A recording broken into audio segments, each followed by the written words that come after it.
I am having such a bad day. It's just, oh, I am so happy to be able to finally just process how the day went. Oh my goodness. Okay. So, this morning, I get a phone call from my primary.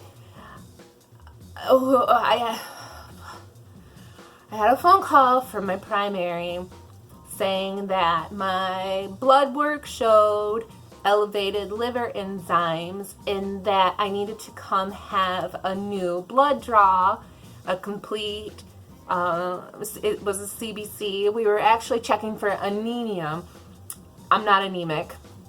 So I did that. My liver enzymes were high. Go for a blood draw. When can you come in? And I said I could be there by 3 because I had a dermatologist appointment, had to pick up Michael from school. No big deal. He had a half day. It was easy. My mother-in-law was here today, so I had a sitter. So I was going to get to fly solo. And she said, we also are sending you for an ultrasound of your liver and gallbladder. Your appointment is at 11:15 tomorrow in Fenton. I said, I think you're confusing me with my husband, Michael Schuplin, because he just went and had his scan this morning at like 7:45 or something. He had the same exact scan. She goes, no, we're sending you. Okay, fine, cool. Maybe we'll have matching scans, you know? Hey, he never has anything wrong with him, and now he can relate to me on this. So, all right, 11:15 tomorrow, blood work, cool. So, I go and I have my blood work done, and while I'm there, I get a copy of the blood work because Quest hasn't been updating my portal with my, they normally put all of the information right there in your portal so you can see it. Once your doctor signs off on it, it gets uploaded right into your account and you can track numbers and everything. Ugh. So, my AST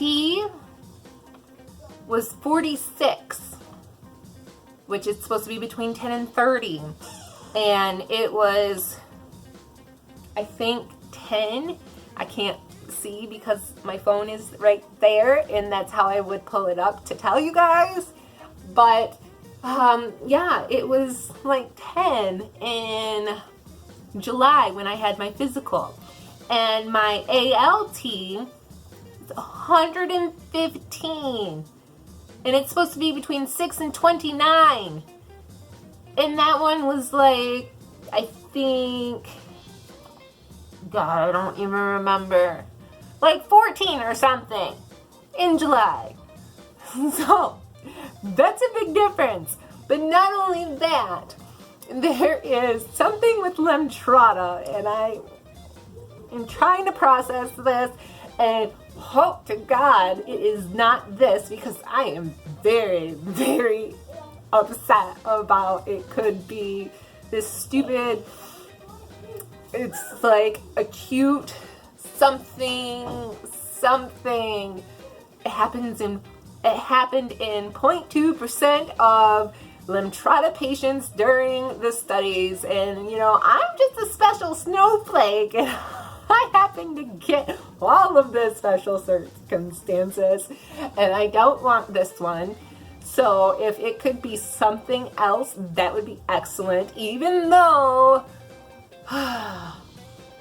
they talk about mortality rates and it's extremely important to get it taken care of and blah, blah, blah. I know that it can be fixed, which is great, but it's just one more thing. It's just like my heart rate and my blood pressure is so hard to control right now, and my muscle spasms in my rib cage are just horrible. It hurts so bad. And I get so bloated when I eat anything, which maybe it's been my gallbladder the whole freaking time. And it was never IBS. Who knows? But it will be nice to figure it out, because if it was my gallbladder and I stopped getting so like pregnant bloated, ugh. Do you see this?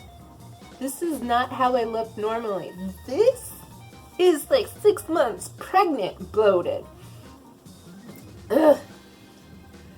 So, I don't even know.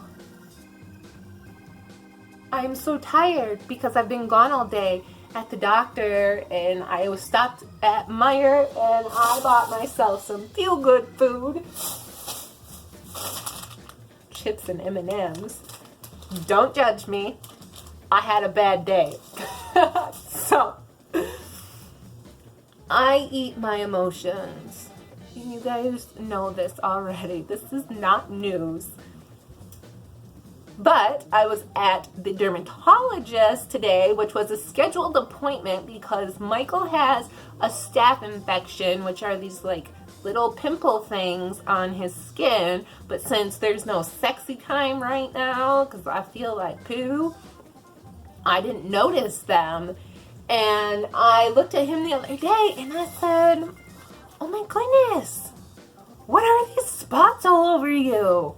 And he finally went to the doctor, not because of the spots, but because he didn't feel good and just took a day off work, and the day before that laid on the couch all day, and I'm just like, what's wrong? Oh, tell me, I am all ears. What's wrong? Well, you know, I'm lethargic, and my throat hurts, and so I felt this throat, and I'm like, well, your glands aren't swollen. I don't know what's going on. Wait for it. He had drainage from allergies, but that's not it. So I had been telling him, babe, take Claritin, you need to take something. I bought him these allergy spray things for your nose to stop the allergens from even getting in, and he didn't take it, and he got mad at me. Why did you spend money on this? You spent so much money on these two things, because I got him two different kinds, one to try and another one to try, because they were different active ingredients. And guess what he's using now twice a day? Men. You men out there, I know it's only like 46% of you who watch my videos. You men need to listen and take your medicine. So, he has drainage and a staph infection. And he's going to have a liver and ultrasound test. So, back to why I was at the dermatologist, he said, well, how do you know you didn't give it to me? Because I don't have little spots on my body. Now, this was when I was covered. I'm getting over the crazy pimples all over everywhere. Getting much better. I'm on the upswing. But he got me thinking, what if he's right and these weren't pimples? So I made an appointment to go see a dermatologist, and it actually is good because they gave me Bactrim, and I'm going to take that to get over this flare. And then I'm going to use this. Apparently, you need to use benzoyl peroxide wash to kill. It's better than the salicylic whatever acid. And then, because I'm a grown-up who's going to start taking better care of her face, I got one of those retinol or retinoid cream to put on at night. Because I'm going to start taking better care of my face. No more acne. And do you hear my children? Like, I just want a moment to chill and process. Because I've been gone all day. But I'm going to end this on a positive note because I'm already at like 10 minutes. They were giving out free bottles of Aleve for the samples at the doctor's office, full-size bottles. Hooray, because I've been eating that stuff like candy since round 2. And my vitamin D is back in normal levels. It's 62, so I don't need 10,000 a day anymore. 5,000 is keeping me normal. So, that's my positive for this horribly negative video that I'm probably not even going to edit. I'm just going to throw it out